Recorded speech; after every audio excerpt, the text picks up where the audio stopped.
EVM एक machine है और वो मशीन कोई भी कभी भी मैनेज कर सकते कोई कोर्ट तो उनको मालूम है कि हम जो करते रहे वो बाबरी मस्जिद से देखो ना, उनका बाल भी बाका नहीं हुआ, गोधरा में भी नहीं हुआ, बाबरी मस्जिद में नहीं। उनको मालूम है कि कानून क्या है। तो कानून की, संविधान की धज्जियां उड़ाने वाले, कोर्ट के ऑर्डर की धज्जियां उड़ाने वाले जब सत्ता पर बैठे हैं तो ईवीएम का तो वही होगा। इन्होंने जानबूझकर वो सब किया और 10-12 सीट उनके छीन ली और लालू का सरकार आने से रोक दिया। हुआ क्या, क्यों ऐसा करते हो? तो उनको मालूम है कि चैलेंज होगा तो सुप्रीम कोर्ट जाएंगे।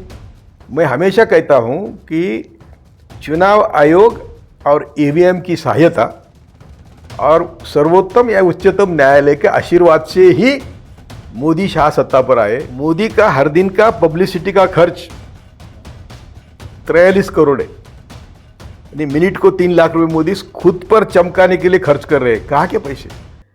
एरोप्लेन लिया 8.5 करोड़ का, कहाँ, कौन से पैसे? ईवीएम खुद सुप्रीम कोर्ट में 2013 में कहा, 14 में कहा कि ईवीएम डिपेंडेबल नहीं है। तो ईवीएम डिपेंडेबल नहीं, इसका मतलब क्या है? तो कुछ भी हो सकता है, उसमें गड़बड़ी हो सकती है। यदि वो गड़बड़ी होती है तो करने वाले कौन है?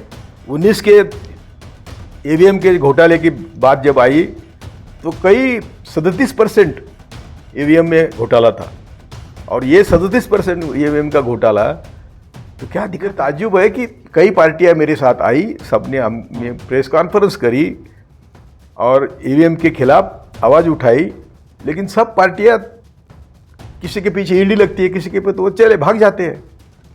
आप तो डरेंगे तो भी मारे जाएंगे, आप घर में बैठेंगे तो भी मारे जाएंगे। हमें ईवीएम के खिलाफ लड़ना ही होगा, बैलेट पे वोटिंग होना ही होगा। डेमोक्रेटिक थे, इनको डेमोक्रेसी कबूल नहीं, संविधान कबूल नहीं, कानून कबूल नहीं, तो इनसे क्या, इनके बारे में क्या बोलेंगे आप? राजतंत्र दिन मैं कहता था कि ये ब्राह्मण धर्म की स्थापना करिए, हिंदू धर्म की। आपने कई बार प्रेस कॉन्फ्रेंस करी, कई लोगों को साथ में, सुप्रीम कोर्ट के वकील भी उसमें शामिल थे, तमाम लोग, डीयू के प्रोफेसर वगैरह भी। तो आज भी आप उस मुद्दे पे कायम है कि 2024 में जो ईवीएम पे चुनाव ना हो, आज भी आप कायम उस मुद्दे पे? बिल्कुल बिल्कुल। देखो, ईवीएम एक मशीन है और वो मशीन कोई भी कभी भी मैनेज कर सकता है। दूसरी बात, हमारे सत्ता पर टॉप लोग कौन बैठे, जिनका इतिहास क्या है, जिस संघ के वो प्रतिनिधि है वो संघ का इतिहास क्या है? झूठ बोलने में तो उनको दुनिया में कोई उनके कंपटीशन में टिकेगा नहीं। आप किनकी बात कर रहे हैं? सबकी बात कर रहा हूं, जो सत्ता पे बैठे उनकी, और जो सत्ता को जिन्होंने बिठाया उनकी। आरएसएस ने उनको सत्ता पे बिठाया। इन सब की जो झूठी बातें हैं वो देश के सामने आने में देर लगती है, लेकिन आ रही है अभी। तो ईवीएम खुद सुप्रीम कोर्ट में 2013 में कहा, 14 में कहा कि ईवीएम डिपेंडेबल नहीं है। तो ईवीएम डिपेंडेबल नहीं, इसका मतलब क्या है? तो कुछ भी हो सकता है, उसमें गड़बड़ी हो सकती है। यदि वो गड़बड़ी होती है तो करने वाले कौन है? करने वाले तो उसमें माहिर है, उन्होंने आज तक यही किया। मैं तो दावे के साथ कहता हूं कि कभी भी ये लोग सच बोले, ऐसा कोई उदाहरण मुझे मिला तो बहुत मैं आनंद होऊंगा। ये रात दिन झूठ बोलते हैं, तो ईवीएम कैसे छोड़ेंगे वो? और मैं अभी बिहार में भी था, सब जगह था, इन्होंने जानबूझकर वो सब किया और 10-12 सीट उनके छीन ली और लालू का सरकार आने से रोक दिया। हुआ क्या, क्यों ऐसा करते हो? तो उनको मालूम है कि चैलेंज होगा तो सुप्रीम कोर्ट जाएंगे। मैं हमेशा कहता हूं कि चुनाव आयोग और ईवीएम की सहायता और सर्वोत्तम या उच्चतम न्यायालय के आशीर्वाद से ही मोदी शाह सत्ता पर आए। 19 के ईवीएम के घोटाले की बात जब आई तो कई 37% ईवीएम में घोटाला था, और ये 37% ईवीएम का घोटाला तो क्या दिखाता है? तो वही इलेक्शन सेटेसाइड होना चाहिए। कब होगा वो? कब सुनेंगे सुप्रीम कोर्ट, कब सुनेंगे कोई कोर्ट? तो उनको मालूम है कि हम जो करते रहे वो बाबरी मस्जिद से देखो ना, उनका बाल भी बाका नहीं हुआ, गोधरा में भी नहीं हुआ, बाबरी मस्जिद में नहीं। उनको मालूम है कि कानून क्या है। तो कानून की, संविधान की धज्जियां उड़ाने वाले, कोर्ट के ऑर्डर की धज्जियां उड़ाने वाले जब सत्ता पर बैठे हैं तो ईवीएम का तो वही होगा। तो मुझे ताज्जुब है कि कई पार्टियां मेरे साथ आई, सबने हमने प्रेस कॉन्फ्रेंस करी और ईवीएम के खिलाफ आवाज़ उठाई, लेकिन सब पार्टियां किसी के पीछे ईडी लगती है, किसी के पे तो वो चले भाग जाते हैं, डर जाते हैं। तो डर जाते हैं। तो लेकिन मैं सबको विनती करता हूँ कि आप डरेंगे तो भी मारे जाएंगे, आप घर में बैठेंगे तो भी मारे जाएंगे। हमें ईवीएम के खिलाफ लड़ना ही होगा, बैलेट पे वोटिंग होना ही होगा। और इसीलिए जनता भी को अपील करता हूँ कि कोई पॉलिटिकल पार्टी आपको मदद करने वाली नहीं है, आपको भी रास्ते पर आना पड़ेगा। सावरकर के जयंती पर न्यू पार्लियामेंट हाउस का इनॉग्रेशन हुआ और सेंगोल की स्थापना हुई। साउथ मूवी में उसे राजदंड भी कहा जाता है। देखते हैं राजा महाराजा के हाथों में वो छड़ी होती है, जिन छड़ी को लेकर प्रधानमंत्री श्री नरेंद्र मोदी जी खुद पार्लियामेंट में से। नहीं, मैं बेटा उसी दिन भी कहता था, आज भी कहता हूँ कि मोदी जी को या शाह को कर्तव्य की जानी हुई, यानी कर्तव्य क्या है इस दिखाने के लिए राजदंड की जरूरत नहीं, हमारा संविधान है। संविधान इतना डिटेल में उन्होंने लिखा है और हमारे संविधान की प्रस्ताविका है जो संविधान का आत्मा है, जो कहती है कि हम सब भारत के लोग और बंधुता, ये दो लफ्ज वहाँ प्रस्तावना में इतने इम्पोर्टेंट है। फिर सोशल, सामाजिक, आर्थिक न्याय, वो जो बात करी है। तो राजदंड क्या है? राजदंड एक ब्राह्मण राजा को देता था, यानी ब्राह्मणों पर। तो राजदंड का वर्ण व्यवस्था आगे चलाने की बात है। राजदंड ये हमारे संविधान में नहीं बैठता और वो नेहरू का नाम ले रहे, सब झूठ बात का बतंगड़ बना रहे। नेहरू ने वो राजदंड लिया और फेंक दिया, उन्होंने तो साथ में नहीं रखा, पार्लियामेंट में भी नहीं रखा। क्यों नहीं रखा? तो नेहरू डेमोक्रेटिक थे, इनको डेमोक्रेसी कबूल नहीं, संविधान कबूल नहीं, कानून कबूल नहीं, तो इनसे क्या इनके बारे में क्या बोलेंगे हम?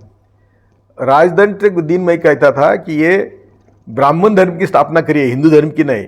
उसके ऊपर मैं आपसे कई बार बोला हूँ, हिंदू लफ्ज ही भारत में 1030 साल में आया। तो संसद में ब्राह्मणों का राज है। बिल्कुल, ब्राह्मण धर्म की उस दिन स्थापना हुई है, हिंदू धर्म की नहीं हुई।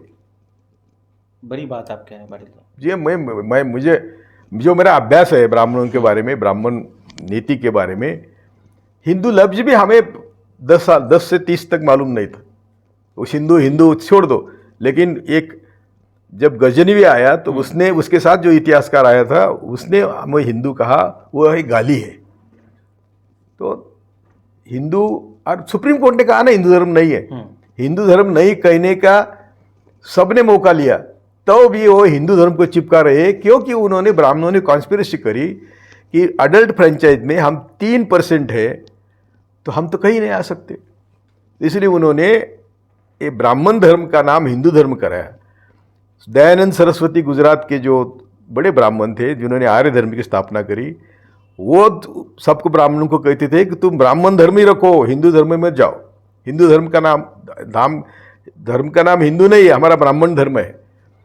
तो पॉलिटिक्स के लिए तिलक और कई ब्राह्मणों ने साथ बैठकर छलकपटी चाल चली और हम सबको हिंदू धर्म में 2024 में कह रहे हैं मोदी नहीं तो कौन?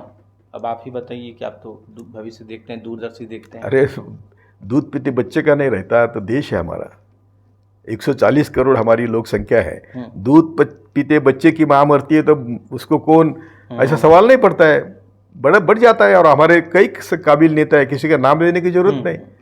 140 करोड़ लोगों में मोदी के बाद कौन, ये सवाल ही नहीं है। ये उनका प्रचार है।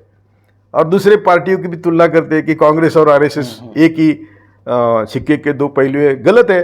75 साल में कांग्रेस ने इतना 10 साल में जो किया, इन लोगों ने इतना तो नहीं किया। अरे, मोदी ने जो 70 साल में देश पर सिर्फ 55 लाख कर्ज था, तो आज 1,55,00,000 किया, 10 साल में 1 लाख किया, बढ़ाया। मोदी का हर दिन का पब्लिसिटी का खर्च 43 करोड़ है। यानी मिनट को 3 लाख रुपए मोदी खुद पर चमकाने के लिए खर्च कर रहे हैं। कहाँ के पैसे? एरोप्लेन लिया 8,500 करोड़ का, कहाँ, कौन से पैसे? सेंट्रल विस्टा बना रहे, वो झूठ बोल रहे हैं। वो एक आध लाख करोड़ का है, 20-25 लाख करोड़, 20 लाख करोड़ का तो है ही वो। तो ये जो सब हो रहा है, ये हम सबको मारने की साजिश है वो, कि तुम जो 2 जून की रोटी के मालिक हो, बाकी हम देश बनाएंगे। तो 24 में अगर जनता सही तरीके से वोट करती है, जनता जागरूक होती नहीं, है, मैं आपके माध्यम से जनता को इशारा देता हूं कि हमारी आधी गर्दन तो कट गई है। यदि 24 में आप मोदी को नहीं हटाएंगे तो हमारी सब 100% गर्दन कट जाएंगी। हमें कोई चारा नहीं रहेगा। सभी अपोजिशन पार्टियों को भी आपके माध्यम से विनती करता हूं कि निजी स्वार्थ छोड़ो और अच्छी सरकार बनाओ, जो सबको लगे कि ये मेरी सरकार है। अच्छा एजेंडा चाहिए, जो हम उनको सबको एजेंडा दे रहे हैं, हम कोशिश कर रहे हैं। हमारी महत्व की बात है कि 78-78 में जो सरकार बनी और वो 2 साल में चली गई, यदि वैसा भी अभी होता है, सरकार बनती है और 2 साल में चली जाती है, तो मोदी सबको ये गर्दन काट कर देगा। ये आम जनता के लिए आप कह रहे हैं? यही बोल रहा कि किसी हालत में जो मोदी को हराएंगे उसको वोट देना है, नहीं तो आपको आपके बच्चों को भवितव्य नहीं दिखते। तो बीजेपी के महिला सांसद हैं, मंत्री भी हैं, वो कहते हैं 9 साल बेमिसाल। हालांकि रोड पे दौड़ती भी एक महिला मंत्री नजर आई, आपने देखा होगा। देखा, आपने दौड़ाया था क्या उसको? मैं नहीं। तो बोलेगी क्या वो बेचारे महिला रेसलर के साथ जो किया उसने, तो उत्तर क्या है उनके पास?